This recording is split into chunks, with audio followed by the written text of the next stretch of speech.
As an assistant to the bishop, I have been involved in the complaint process when asked by the bishop to accompany her in the supervisory response, to be a listener, to take a few notes, to be an additional prayerful presence, sometimes to help with the drafting of the just resolution.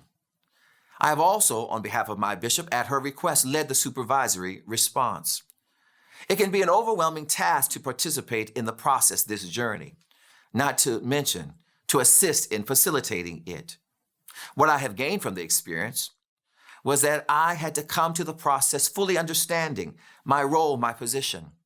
I had to own that position in order to facilitate forward movement in the process. I had to be focused on finding out the facts, the truth. I had to resist the temptation to not ask clarifying questions or for clarification when I thought it might be very intrusive, when I didn't want to pry or seem as if I was prying, but knowing that my purpose was to discover, to understand the facts, to help the truth to come forth.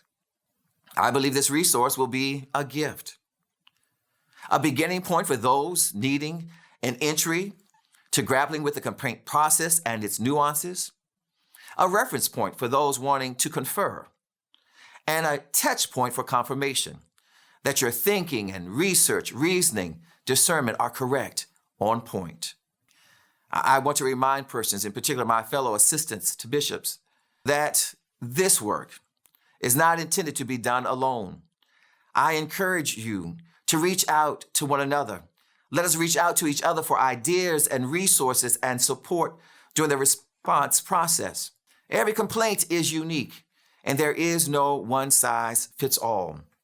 Having multiple perspectives, approaches, understandings provides excellent insight as well as information. Open, honest, regular communication with a complainant is important and an absolute must during the supervisory process. By providing regular communication, less harm happens when we do this.